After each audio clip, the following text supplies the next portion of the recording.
Hello, good evening, and welcome from Wellington, New Zealand, where I am. It's the middle of the afternoon, and I'm very happy to be here with a wonderful group of people to talk about forced online, some thoughts and predictions about how COVID will impact the future of the liberal arts, higher education, and Amherst. My name is Hilary Moss. I teach in the departments of Black Studies and History, and soon to be Education Studies. And it is a great pleasure tonight to be joined by former trustee and Chief Strategy and Engagement Officer for 2U, class of 91, David Sutphen, General Counsel of Chegg, Woodie Dixon, class of 95, and Senior Vice President, General Counsel, and Corporate Secretary of Chaka, you're gonna have to help with that, Adtalem, Chaka Patterson, class of 90. And today we're gonna talk a little bit about the relationships among educational technology, higher education, and the liberal arts. This is certainly a question that is at the forefront of all of us who are experiencing a shift to remote learning. I'll just add a short anecdote about why this topic was especially meaningful to me. I teach classes on the purpose of education, and in February of last year, my students had the opportunity to talk about the liberal arts and to imagine, could the liberal arts exist absent a residential liberal or residential setting? We talked about what the possibilities were prior to the pandemic of the role of technology in democratizing access to education, and particularly in addressing concerns that Amherst, because of its small numbers, might be too expensive an endeavor to keep going forward. I laughed with my students and I said, ha ha ha, this is great, but I never ever don't want to teach in a classroom. Little did I know, less than a year later, I would be teaching via Zoom in New Zealand. But I'm really, really happy to have people who have experienced both residential education and know a lot about educational technology join us today to help reflect on what the shift to online learning has made us think about in terms of the liberal arts, and also to think about how we might take the best of this experience and reimagine Amherst going forward. So I have a couple of questions that I've decided to start the evening with, but then we'll have a chance to open up and hopefully have a broader discussion and hear from our panelists tonight.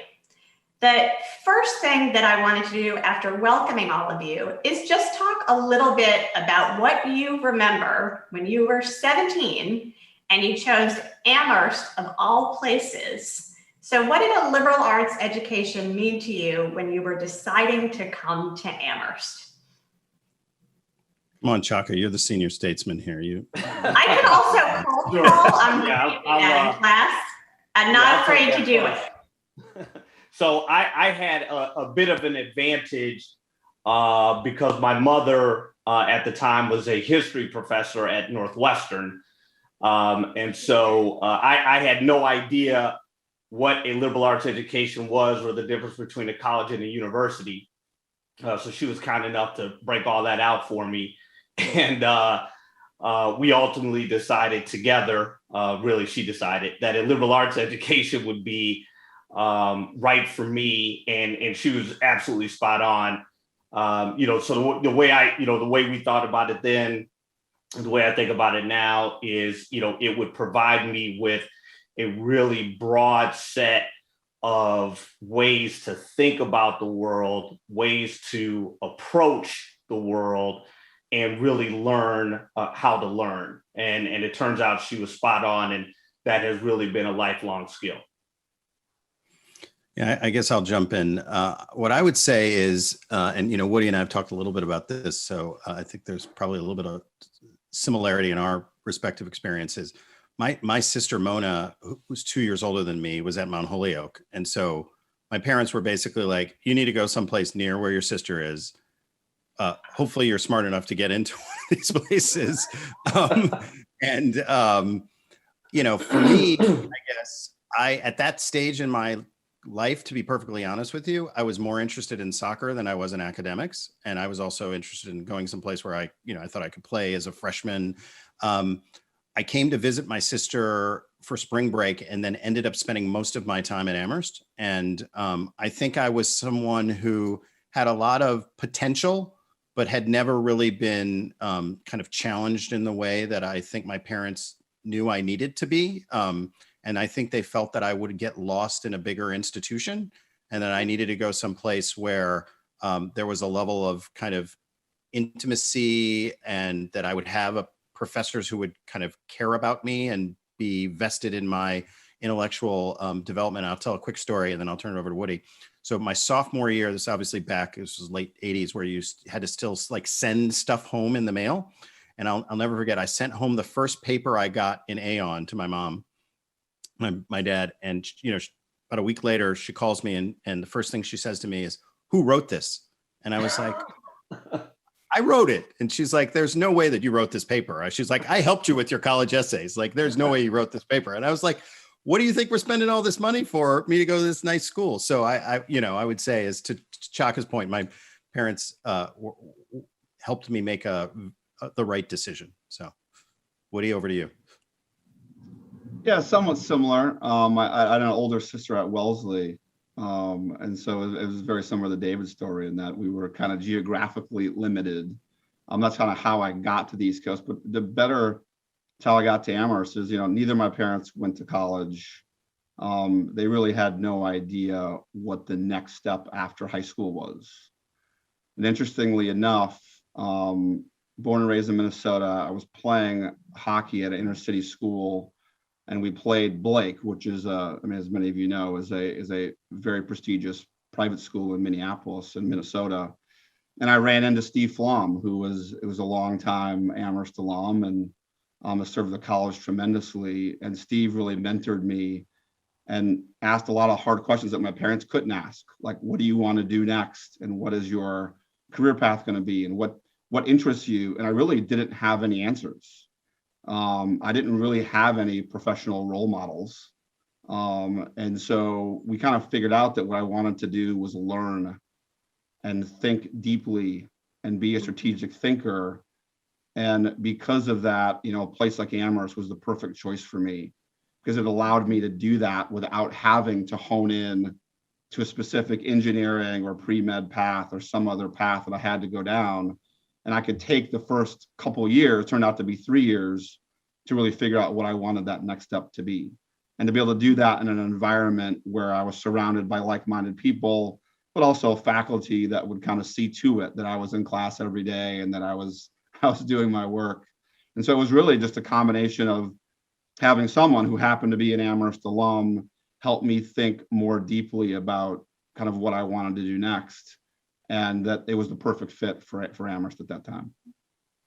So I'm wondering if you can share with us a little bit about your professional trajectories as well. So how, after leaving Amherst, a liberal arts education might have set you on your path or not, and what your professional paths were after leaving Amherst, going on to the things that you do today.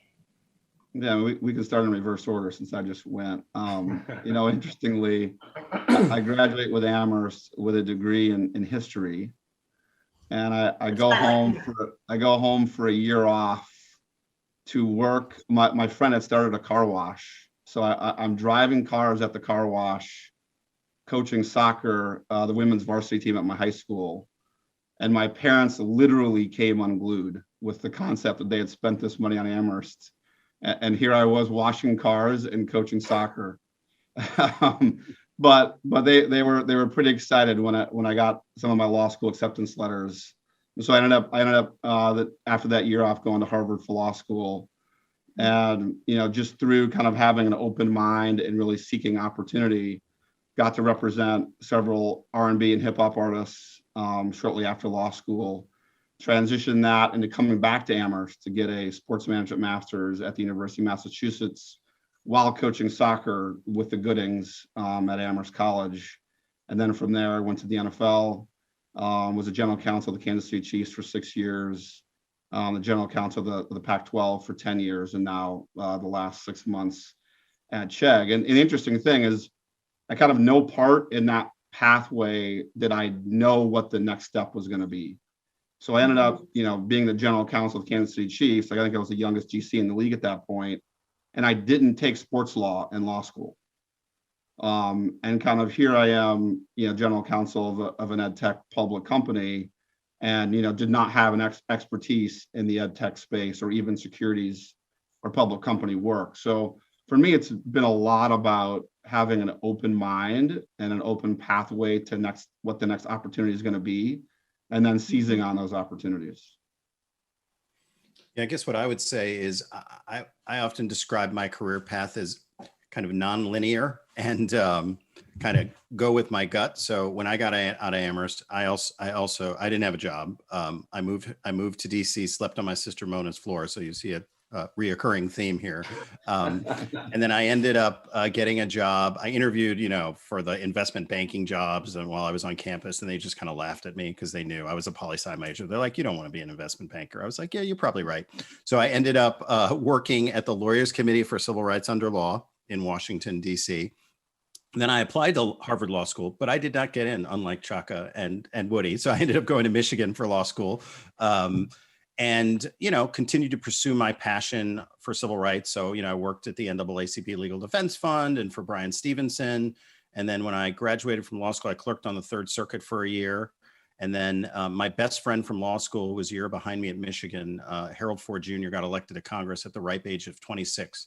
So I went to be his chief of staff for a couple of years.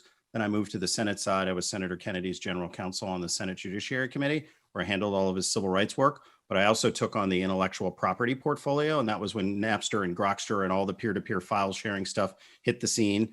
I then left the Hill to become the lobbyist for the major record labels at the RIAA, which was suing 12-year-olds for downloading music. And then I moved to Viacom, the media company. And then after Viacom, I spent 8 years running the Washington office of a global PR firm. And then I came to 2U 4 years ago, and is what my job is, kind of a corporate affairs role. And so what's interesting, at least for me, is my job now requires me to think laterally and horizontally and strategically. And in many ways, even though there was no clear next step, a little bit like Woodie, I never knew what the next step was. But I look back now, 25, 30 years later, and realize that, kind of every step along the way now seems to make sense. And so much of the things that I now spend my time thinking about, the irony of all irony is my nickname at work is now Shakespeare, because I do all the writing. And there's no doubt in my mind that is a function of Amherst, because Amherst taught me how to write. So Chuck, over to you, man. Yeah, so I have bits and pieces of those stories. So like Woodie and Dave, I took a year off. I graduated from Amherst in 1990. I was a political science major. I actually went and worked at Leo Burnett Advertising with Mona, and then off to Harvard Law School. After law school, I clerked for 2 federal judges, and then I was an associate and then a partner at a law firm. Then I went to be a prosecutor in the Illinois Attorney General's office. Then I went to a large public utility holding company, Fortune 100 company, Exelon Corporation. And there I was in the legal department for about 9 months, and then switched over to the finance side, where I had absolutely no finance training whatsoever, but ended up being treasurer of the company for several years, and then back to private law practice, then back to government as a prosecutor, and then to my current position as general counsel of Adtalem. And I think, like Dave and Woodie, I never knew what was coming next, but I always had a great deal of confidence that I could do anything, precisely because I left Amherst knowing that I know how to learn. I was fortunate enough to write my senior honors thesis. I can say that now. Didn't seem so fortunate at the time, but I I was able to write my senior honors thesis with Austin Sarrett. That sort of capstone experience really gave me the confidence to know that I know how to learn. I can learn anything if I really put my mind to it. And so as I've made my various moves throughout my career, the lessons at Amherst, the academic lessons, that broad liberal arts training has really stuck with me and been incredibly beneficial as I've made my various career moves. So what strikes me about all of your trajectories is that in some ways, the move towards educational technology didn't seem like it was something that was deliberate or sort of intentionally thought out. And so I don't know how you would approach students, particularly students of color now, who come to you and they say, I want a career exactly like what you have. What do I do, or what are the ways that I should think about it? And the only commonality I could hear was go to law school and be open-minded. But what is the kind of mentoring or advice that you would want to provide? I guess I I'll jump can in. cold call with the best of them. I'll go with Woodie to start. I mean, what I often say to people, especially now, and I think this is relevant to the broader conversation we're going to have, is, we were kind of, I would say, at the tail end of the era where you had like lifelong careers, right? Mm-hmm. Where a lot of people came out of school, if they went on to professional school of some sort, then they often stayed in either the same company or the same industry for their entire careers. Whereas now, they say that the average person is going to have, 17 different jobs and, 6 or 7 different careers. And so I guess what I often say to people is you should think about your career a little bit like your education, which is like, just in the same way that a place like Amherst provides you with certain foundational skills, to be a critical thinker and an effective writer. And your career is that way as well. Like at the beginning of your career, it's really about like, who are you working for? What are the skills that you're developing? And do you have people who are investing in your growth and your development? Because, chances are whatever those first couple of jobs are that you take are not going to define your trajectory. So what I always try to do is to tell people early in their career, like, don't over index on how important those first jobs are in terms of either the company that you're working for or the industry that you're in, and instead over index on finding someone who you can learn from and develop the kind of those foundational skills that will serve you well, regardless of what you end up doing down the road. Yeah, and I think to add to David's point, we were I feel like towards the end of the traditional educational model, in the sense that like you went to a prestigious undergrad, you try to go to a prestigious grad school, and there was your career in front of you, and that was the pathway. I was just thinking about this today. I mean, I've hired, I think, 8 people in the last 2.5 months. And I can remember where one of them went to undergrad off that list. Mm-hmm. And because to me, like right now, it's just not relevant. To me, it's relevant about what they've done and who they've become as kind of a technical and professional lawyer or stock administrator or paralegal. And so, I feel like when we were all like, at least in our age group, in our late 20s and early 30s, like everyone was like, oh, I went here and I did this and this is where I went next. Now it's just not as relevant as what your experience has been, because the world is moving so quickly that it's really about, I mean, what you can learn in 2 years in real world experience kind of so much trumps kind of your path at this point, that it's a little bit moving off of that traditional model as well. Yeah, and I guess I would just add that I agree that acquiring a skill set, really investing in yourself early in your career to acquire that foundation of skills, that foundation of mentors. And then, remaining open to the various possibilities I think as Woody said, given how the fast pace of the world, there are probably students at Amherst now who are doing things that are not yet invented. And so, it's critically important to have that skill set, have that set of mentors, and then, be flexible and confident enough, to move, to move into things that, no one's ever done before. Mm-hmm.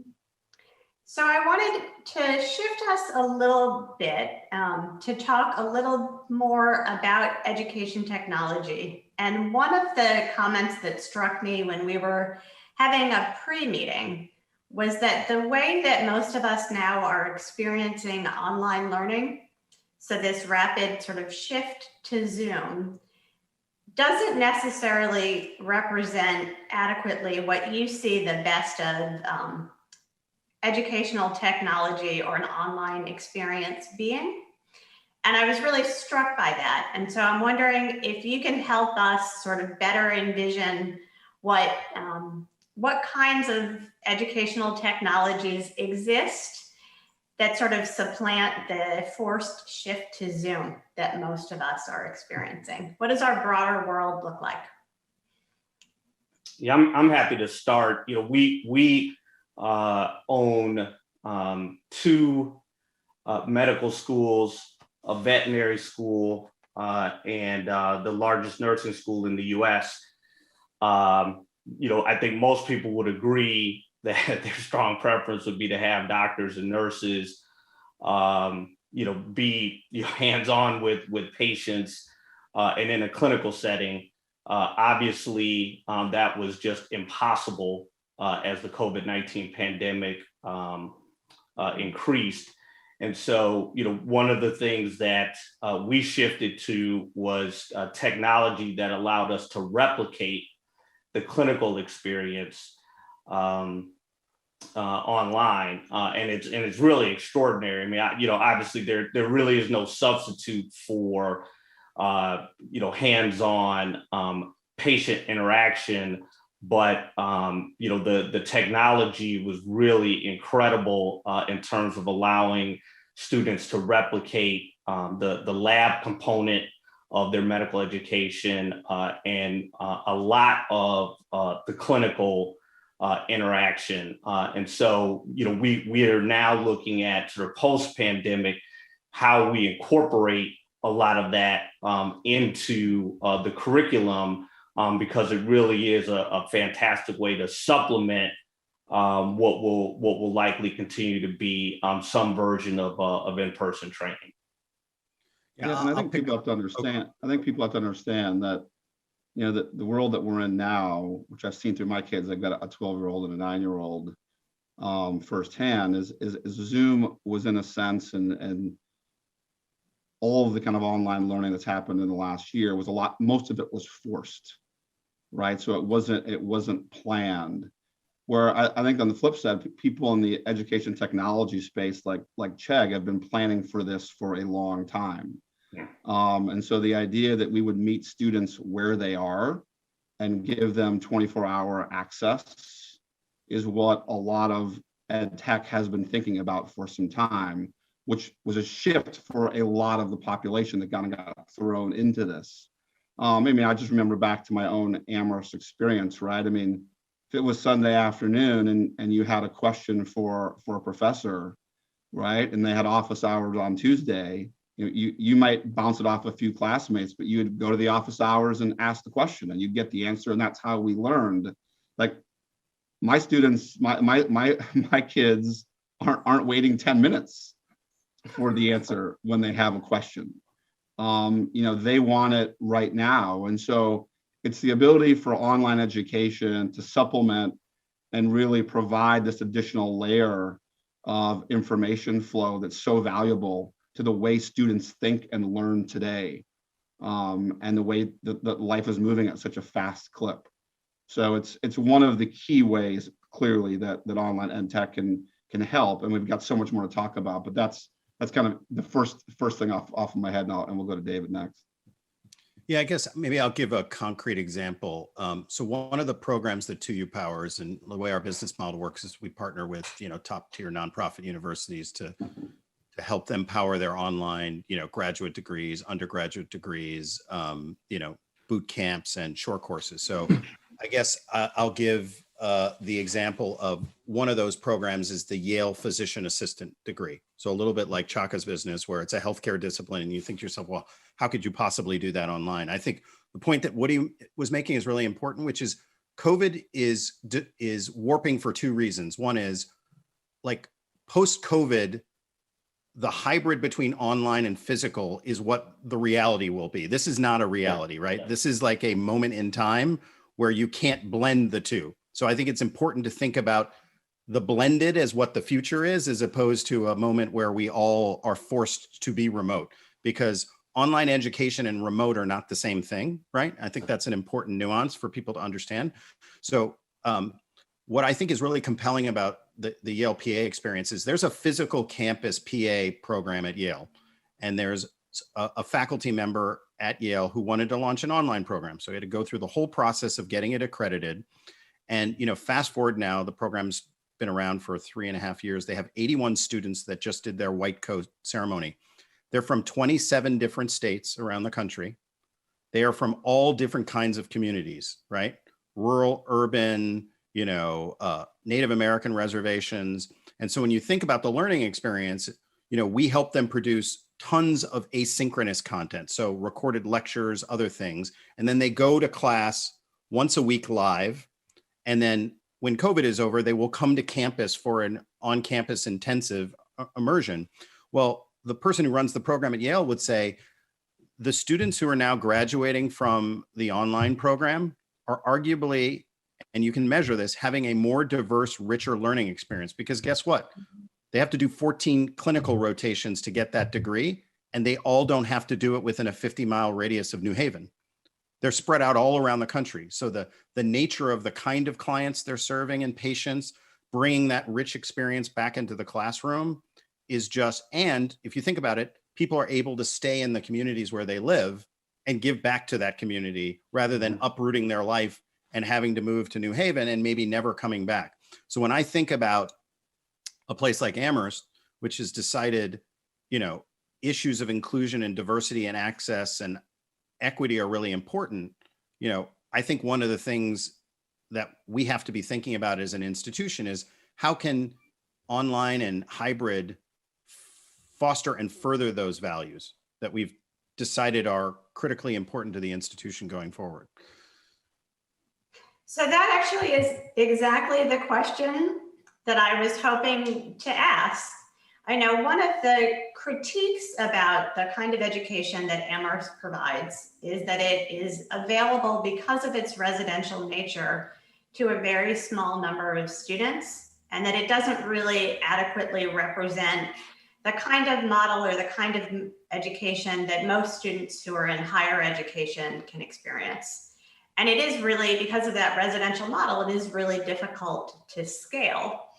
And yet, when I talked to the three of you about what was sort of most formative or most foundational about your experience at Amherst, these were all very sort of physical, tangible, almost in-person connections. So the mentoring from Austin Serrett, or the kinds of communities that you developed here.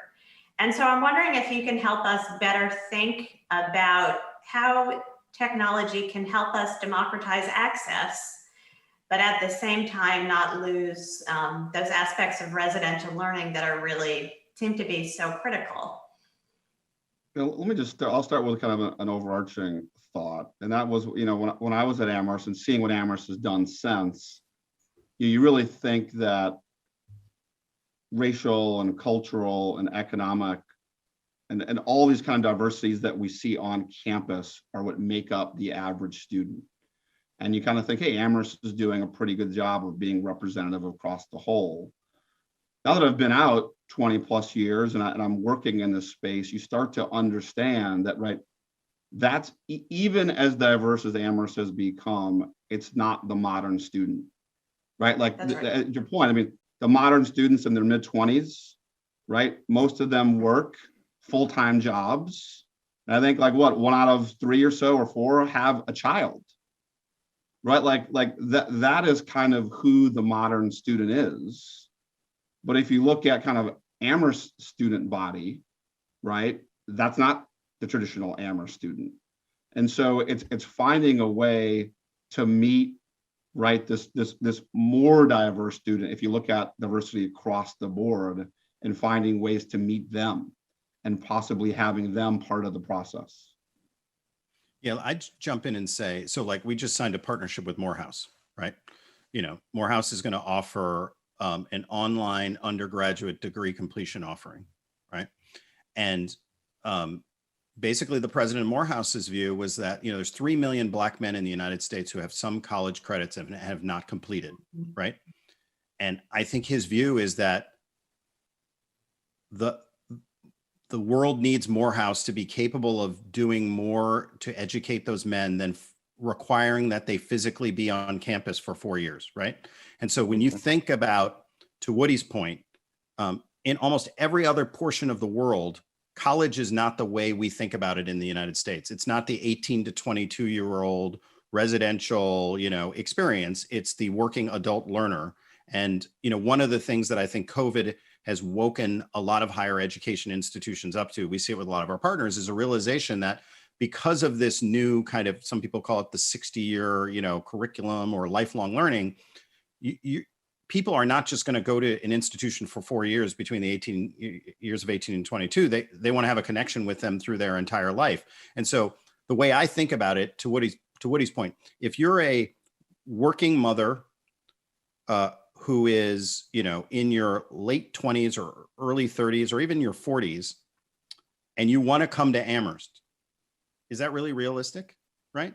It's not right now. And I think one of the things that Amherst is going to have to ask itself down the road is we have the privilege, and I mean that privilege because of the amazing support of alumni and the endowment, to have a luxury of being able to make some of these choices.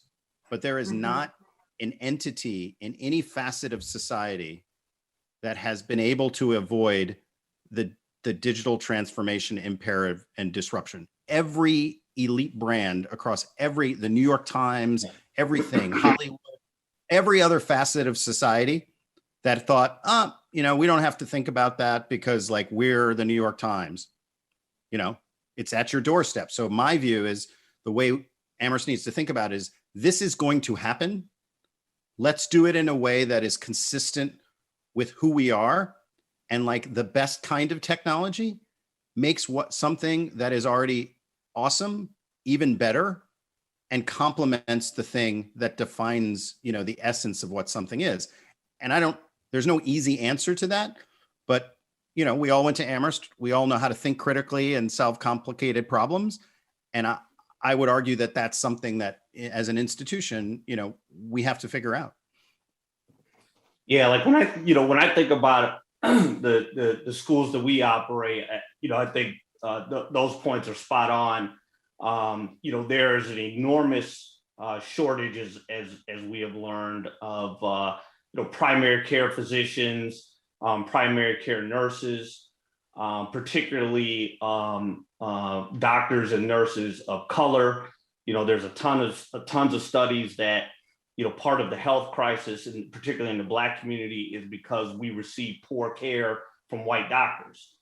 And so when we think about our schools and what we're going to do post-pandemic, I think Dave is spot on that the technology disruption is at our doorstep. And we're going to need to, and we want to figure out the best way to educate even more doctors and nurses of color, because that's the only way for us to really contribute to solving the healthcare crisis, particularly in communities of color. And so, finding the right sets and kinds of technology that will allow us to even do the basic sciences and some of the clinicals. And, I think Dave is right, like with the PA, programs, we're looking at those same kinds of benefits, that allowing people to go to school right where they live. And we educate people who tend to be from rural or urban communities allowing them to stay in those rural and urban communities and provide healthcare in those communities is essential. And so then, coming full circle, thinking about, the value of an Amherst education and, teaching people how to learn, teaching people how to critically think, how to express themselves in a compelling way. That is not only life-changing for the people who've had access to that education, but how do we export that life-changing type of pedagogy to as many people as we can. Hey, Hilary, can I add one thing just to this point? So, Please. I oftentimes I think there's an assumption that the intimacy of the student-faculty relationship that you have at a place like Amherst that comes, with being in person, cannot in any way, shape, or form be replicated. And 100%, we all understand that, there is not, being on a camera is not like being in person. But I will say this, like a couple of years ago, we acquired a small company called Critique It. And it was just this eclectic founder who now still works for us. And he essentially had developed a software that enables you to annotate any piece of content with another piece of content. So think of it as this: if you were in an art history course at Amherst and you could drop into a painting, an image of a painting, a video about the brushstroke in that section, you could, in writing someone, if a professor was critiquing someone's writing style or a piece of literature, you could drop in audio or text or anything. And so when you think about what makes an Amherst education so powerful, I don't know about all of you, but one of the things that I was always so struck by was the thoughtfulness and the personal nature of the feedback I got from professors in my classes and when I wrote. And imagine the richness that you could add on top of that if someone knew, who was a music major and a math major, that you could drop in someone performing that, piece of music in a different way as an example to show the student, well, this is how I want you to think about, pushing yourself. That would make the learning experience richer and more powerful. Yeah. And it'd be great if they were physically there on campus, but they don't necessarily have to be the whole time in order to get some of that intimacy and depth of interaction between faculty and students. Yeah, So I wonder if, oh, sorry, Woody. I was going to say one quick thing for a lot of people who have been kind of behind a little bit on the move to online education, and because COVID-19 really happened overnight and thrust everyone online, I think there's been this kind of growing concern and debate about either or. Yeah. And I think for David, Chaka, and I, like, online and ed tech has never been about either or, right? We have to get over the fact of this isn't an either or. This is a how can we make education better? And how can we give access? How can we extend diversity? How can all the things that are beneficial about being online, how can those be incorporated into the educational process? Yeah, so another sorry, go ahead. Yeah, No, I another was example. actually just kind of. Sorry, Hilary. Sorry, David, go ahead. Let me give this one more example because it's from my time on the board. We came back for an event, the trustees, and we met with some of the chemistry professors, and they were talking about both the challenge and the opportunity of the richness of the diversity of students at Amherst now, right? So you could have an intro to chem class, and you could have students sitting next to each other, one of whom comes from, a wealthy, private or public school, whose chem lab before our new science center might have been as good, if not better, than the chem lab at Amherst. And then you might have a student, who came from a school or is an international student, a Koenig scholar who's never been in a chem lab, right? And so the professors would say there's no difference in the intellectual capacity or capability of these students. They just have had inequitable experiences coming to Amherst. Well, think about what the power of asynchronous coursework could be for those students who've never been in a chem lab before, right? Because if there were recorded lectures that introduced them to, here's all the equipment, here's how to think about using it, they could very quickly level themselves up. And guess what? The students who are even already kind of comfortable with that, I guarantee you, would also benefit from that because they could use it as a refresher. So like, to me, that's like a quintessential example of how, if you say you care about diversity, equity, inclusion, and you want to bring it to life when you're bringing students to campus who have very different learning experiences, that's a way that you can use technology and the hybrid approach to truly create a more equitable and engaging experience for everyone. Yeah, Hilary, I'll just jump in. I won't interrupt you again, but just real quick. David, Chaka, and I were talking about this. When I went to Amherst and got on campus, I literally did not realize people were doing like a prep year. And there was actually all these people walking around that had done an extra year of school. I didn't know that existed. Yeah, I didn't either. I agree. How great would that have been to me to have online access to understand that concept during my whole summer leading into Amherst. That's right. And then even while after at Amherst, maybe catching up on some of these things. I mean, the idea that people were still taking Latin, I was like, really? Like, I mean, in the inner cities, like, it's just not taught. Like, I'm sorry, like, we're not there. So I think all of these areas of access will just give people more even footing and a better understanding of what the entire process entails. So I think what's the most useful to me about this conversation is that it helps to separate out the experience of how we are learning on COVID from what educational technology could be. I think there's a trauma that is associated right now with this generation of students who are, as you described it, forced online, where they, more than anything, I think, want to be back on campus and be back with their friends and be back in that place where they felt so comfortable. And so I could see, if we're sort of predicting forward, I could imagine a kind of Amherst that actually moves even closer to hold each other tight and celebrate that residential model. But it sounds to me like what you're suggesting is a way that COVID can actually help us let go of what we hold so dear. And so I'm wondering if you can help us think through, if we get past the trauma of COVID, what are the sort of positive ways in which this time can help us reimagine Amherst and sort of reinforce the values that all of you describe?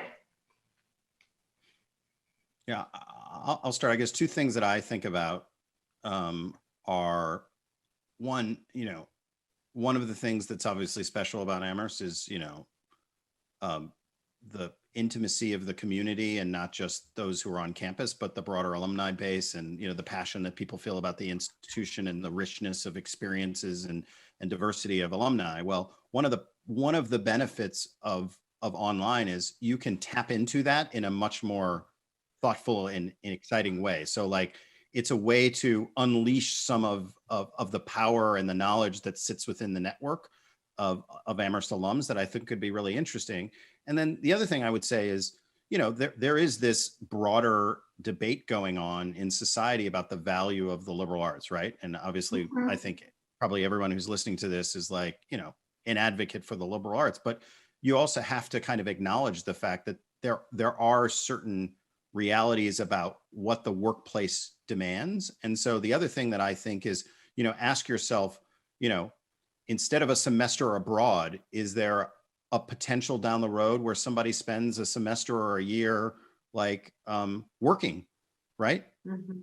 In Chicago or in New York or in DC, and can continue to take some of their courses, but take what they're learning and almost as an applied liberal arts. Because I do think over time, and again, we have the blessing of being a very well-endowed school with a reputation that is obviously, second to none.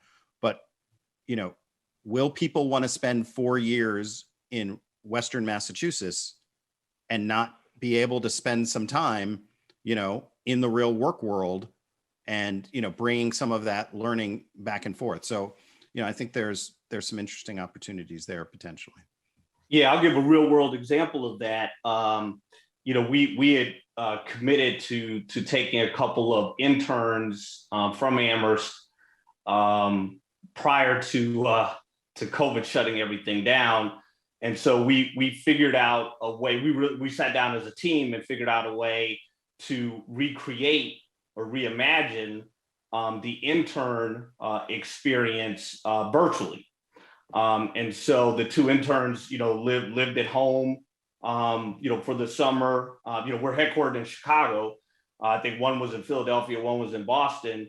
And I think if you ask them, they had terrific summer experiences. And so it allowed them to essentially intern in the legal department of a Chicago-based company while being at home. And so, I think that's sort of one example of how we can think about, as Dave said, tapping into the richness of the network as we go forward and using technology to do that. Yeah, I think. Sorry, Woody.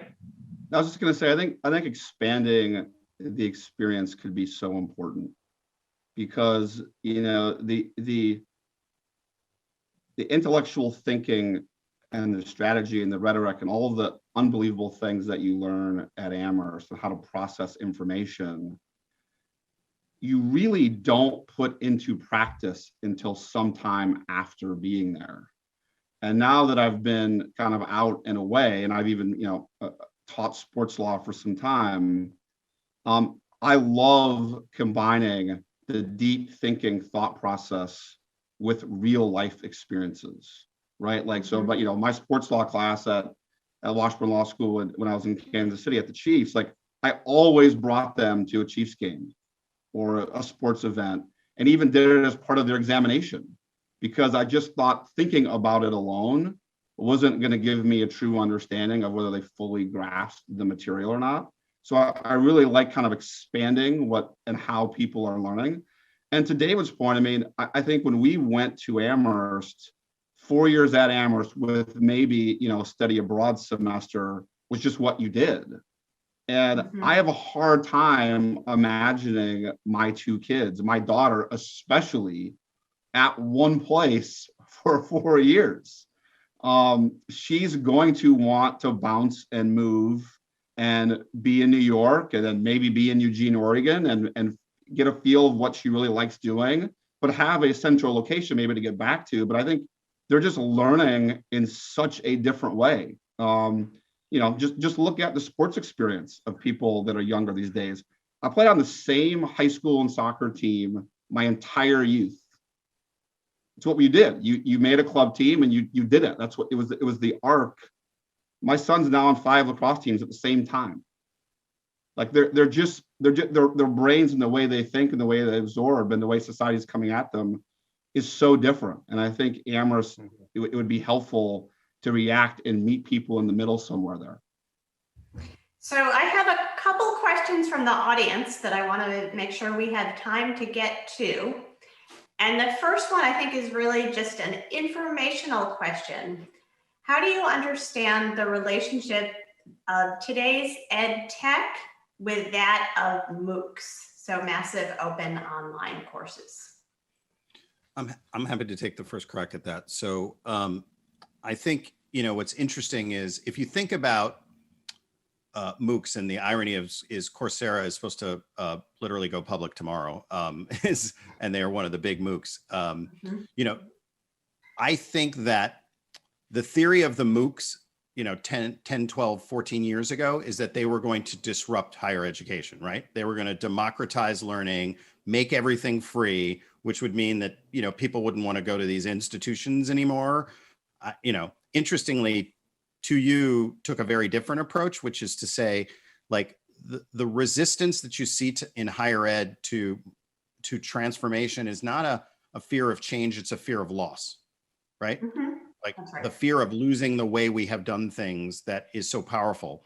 What's interesting is I think what everyone has come to realize is that like institutions of higher education are not going away, right? They're some of the most powerful brands in the world. Now, that doesn't mean that all of them are going to survive, but like Yale is not going away. Amherst is not going to go away anytime in the near future. It doesn't mean it won't change. And so I think what you're finding now is what people realize is that MOOCs play an important and useful role as almost an entry point for people who want to explore learning, in part because they're free. But if you actually want to be offering people like a pathway to either get a certification or ultimately a degree, that you have to create more structure and rigor around that. And if you think about it, there are very, very few entities operating in the higher education space now, with the exception of the boot camp, so tech skills-based boot camps, that are effectively competing with institutions of higher education as another pathway, right? Especially as now traditional institutions get into online, because if you have the choice between going to X respected school online or some entity that doesn't have a 250-year reputation of educating people, chances are you're going to choose the institution of higher education. So I think that the more that higher education institutions embrace this, the harder it will be for entities that try and disrupt them to thrive. So the next question that I have, again, I think has to do with this juxtaposition. So a person asked, if Amherst College students can attend Amherst from anywhere in the world, how might this change the concept or the experience of being a student?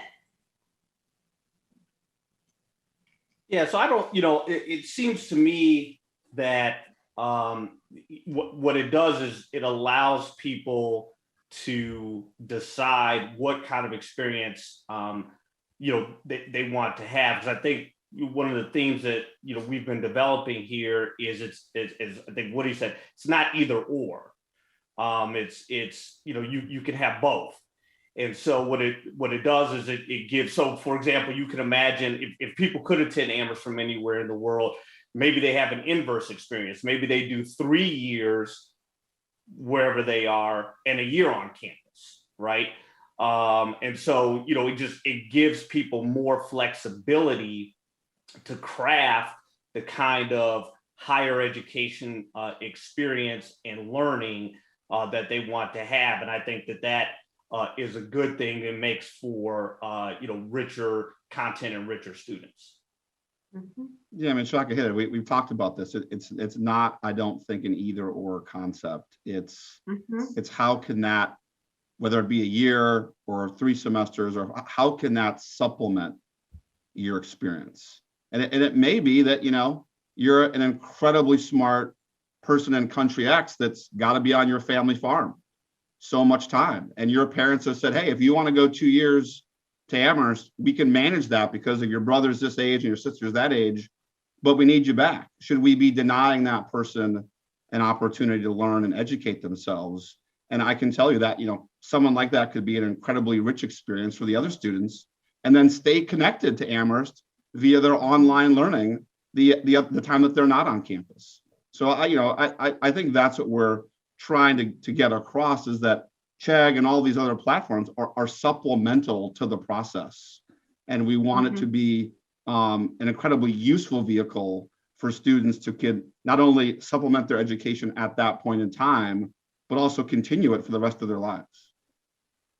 So another question that somebody in the audience is wondering is, should Amherst offer the option of having a degree that does not require residency?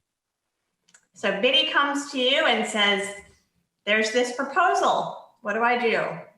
Should there be an option for students who say, you know what, I can't come to Amherst, but I want an Amherst degree? And how so? I mean, I'll take the first cut at that. My These are my questions. My initial reaction to that is, I don't think that going that far immediately is necessarily the right choice.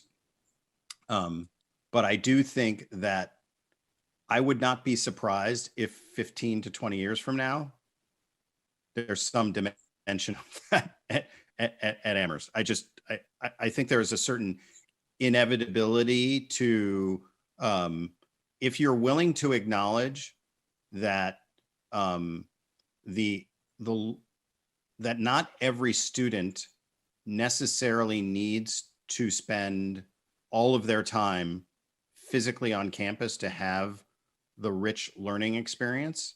And you remember, I mean, we're literally having these conversations with Morehouse right now, because obviously Morehouse has a 153-year history of educating Black men, and a lot of the faculty are like, you can't do that if they're not here. Well, guess what? If you're a 45-year-old Black man who like never got to graduate from college, you're probably not as interested in spending time on the yard with 22-year-olds, right?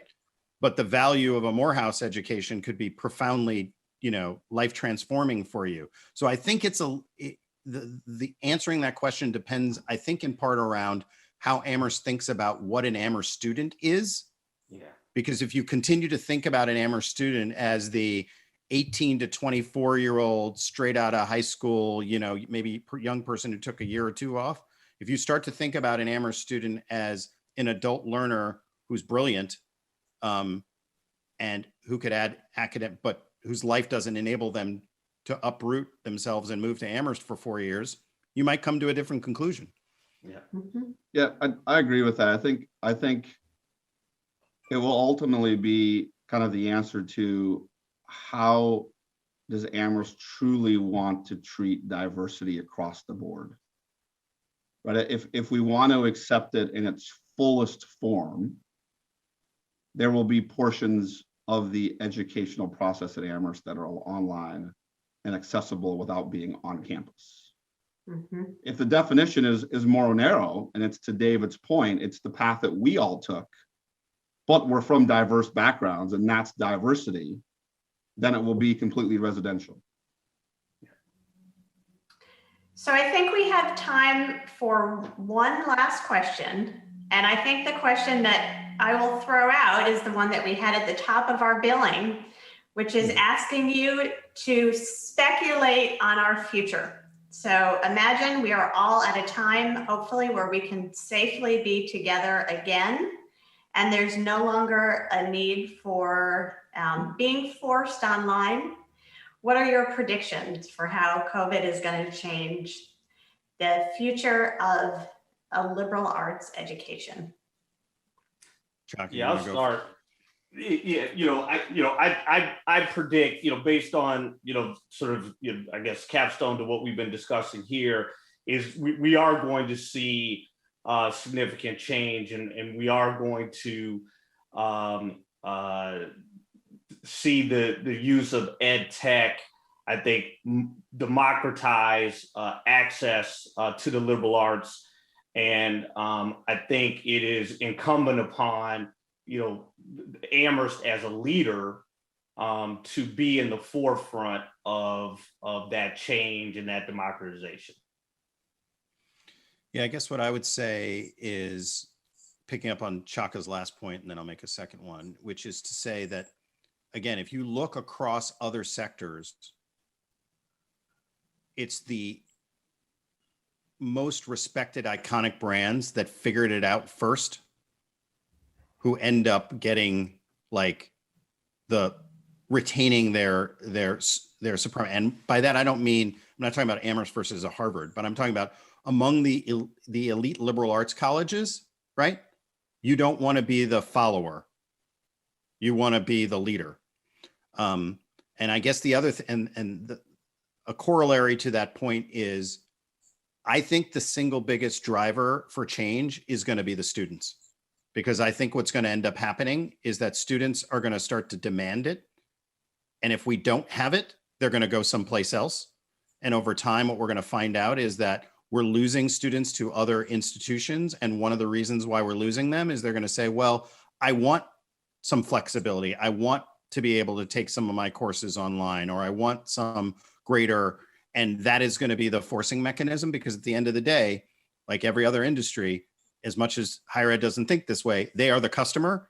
And if the customer says they ultimately want something, then you figure out a way to deliver it to them. Otherwise, you don't get the kind of customer that you want. Yeah. This is a great segue for me. I mean, Chegg went public in 2013, and we've had this moniker, we put students first. That's our number one priority. That's what we do across our entire company. It's what every decision gets made from. And so, I think David and Chaka will agree. I mean, Amherst has to decide whether it's going to put students first, and I mean the broad spectrum of student. And to David's last point, students are going to ultimately drive the change. And so you can either embrace that change and get on board at the front end, or be forced to do so to stay in competition with the people that have already basically passed you by and try to catch them from behind. So I think there's no question that there's going to be some level of change and some meeting in the middle, especially around kind of some of the skills and technical areas where students want to meet, but also have a liberal arts education, in addition to having more online access. So it'll be kind of a question that Amherst is going to have to answer. And I mean, you know, it's our company moniker, so I would love Amherst to meet the students kind of where they are and put them first. Well, unfortunately, we are at time, and I can tell just from the number of questions that have come in that I haven't had a chance to ask, that this is a conversation that could easily fill more than an hour. People have asked questions about athletics. They've asked questions about small class sizes, access to professors, the importance that students don't have access to quick and easy answers and have to struggle. And I think the lesson from this is that if we do these kinds of sessions, we need more than an hour, because it's really hard to compress all this in fast-paced time. So I want to thank all of you for being here. I want to thank the support that we've been given from the people behind the scenes. And I hope this will just be the first of many conversations about positive things that can come out of this shift to remote learning, which for many of us has been sad and hard. So thank you very, very much, and have a good evening. Thank you for being such a great moderator. Yes. Yes, thank